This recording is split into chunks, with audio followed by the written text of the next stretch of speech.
Hello.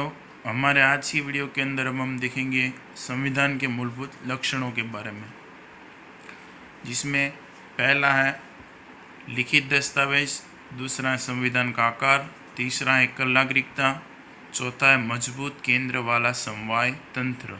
उसके अंदर हम चार देखेंगे मजबूत समवाय तंत्र के चार प्रकारों को हम देखेंगे, जिसमें अंदर पहला है संघ सूची, दूसरा है राज्य सूची, तीसरा है संयुक्त सूची और चौथा है शेष सत्ताएं। इसके पश्चात पांचवा हम मूलभूत लक्षण देखेंगे आपातकाल के दौरान एक तंत्रीय व्यवस्था, दूसरा छठा है संसदीय शासन पद्धति, सातवां है स्वतंत्र निष्पक्ष न्यायतंत्र, आठवां है संविधान संशोधक उपलब्ध, नौवां है सार्वत्रिक वयस्क मताधिकार, दसवां है धर्मनिरपेक्षता, ग्यारहवां है न्यायिक समीक्षा, बारहवां है मूलभूत अधिकार और कर्तव्य, तेरहवां है राजनीतिक मार्गदर्शन के सिद्धांत और चौदहवां है पिछड़े वर्गों तथा आदिवासी जातियों के लिए विशेष व्यवस्था। और इसी के साथ हमारा आठवां पाठ भारतीय संविधान की रचना और लक्षण यहाँ पर पूरा हो जाएगा। तो आइए संविधान के मूलभूत लक्षणों के बारे में जानकारी प्राप्त करते हैं। संविधान के मूलभूत लक्षण। 26 जनवरी 1950 से लागू विश्व का सबसे बड़ा विस्तृत तथा ब्यौरेवार भारत के लिखित संविधान के कुछ विशिष्ट तथा मूलभूत लक्षण निम्न अनुसार हैं। 26 जनवरी 1950 से लागू विश्व का सबसे बड़ा विस्तृत तथा ब्यौरेवार भारत के लिखित संविधान के कुछ विशिष्ट तथा मूलभूत लक्षण निम्न अनुसार हैं, जिसमें पहला है लिखित दस्तावेज। तो लिखित दस्तावेज के अंदर देखते हैं, उसके अंदर पहला मुद्दा बनेगा, लिखित दस्तावेज में पहला मुद्दा बनेगा ब्रिटेन और इजराइल को छोड़कर भारत सहित विश्व के सभी लोकतंत्रात्मक देशों के संविधान लिखित स्वरूप में हैं।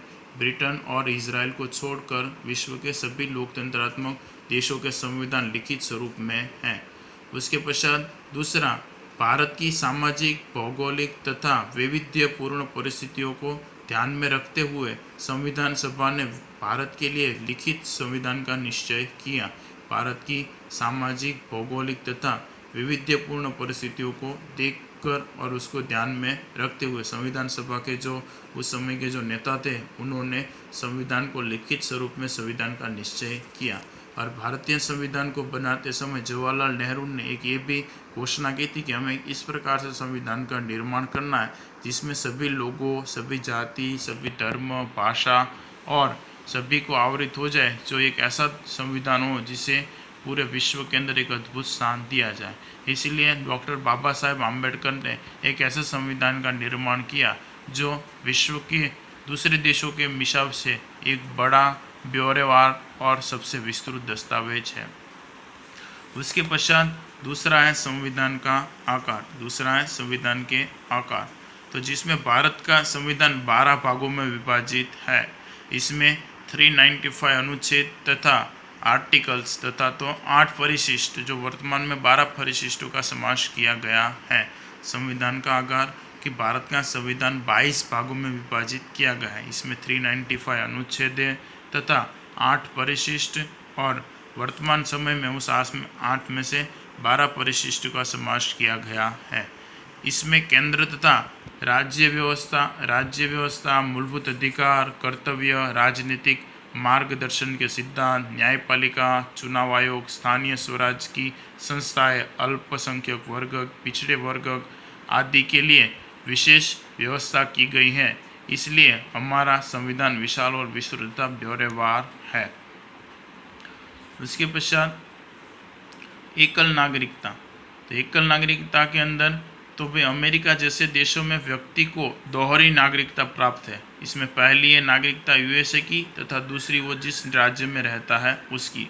अमेरिका में क्या है कि भाई जो अमेरिका यानी कि यूनाइटेड ऑफ नेशन यानी कि यूएसए, यूनाइटेड ऑफ नेशन यानी कि यूनाइटेड स्टेट ऑफ एकेडमी, उसके अंदर क्या है कि अमेरिका के अंदर, अमेरिका एक देश है, उसकी भी लोगों को नागरिकता प्राप्त होती है, और उस देश के अंदर जिस विस्तार के अंदर वो रहता है यानी कि जो राज्य के अंदर रहता है वहाँ की भी उसको नागरिकता प्राप्त होती है, परंतु भारत में एक ही नागरिकता प्राप्त है कि भाई भारत का नागरिक सिर्फ भारत का नागरिक ही कहलाता है। यहाँ पर राज्य की कोई नागरिकता नहीं है। हमारी किताब के अंदर एक पोर्शन दिया हुआ है कि भाई भारत में जम्मू कश्मीर को छोड़कर सभी के अंदर एक नागरिकता है। जम्मू कश्मीर में ही दो नागरिकता है, एक तो जम्मू कश्मीर की नागरिकता और एक भारत की नागरिक, परंतु वर्तमान में मोदी सरकार के आने से ये भी खत्म हो गया। अब जम्मू कश्मीर भी भारतीय सरकार के अधीन आता है, इसलिए हमारे यहाँ भारत में सिर्फ एक ही भारतीय नागरिकता को स्वीकार किया गया। इसलिए हमारे देश में एकल नागरिकता है, दोहरी नागरिकता नहीं है। जबकि अमेरिका जैसे देशों के अंदर दोहरी नागरिकता, दोहरी यानी कि देश का भी नागरिक कहलाता है और राज्य के नागरिक के लिए भी अलग व्यवस्था है।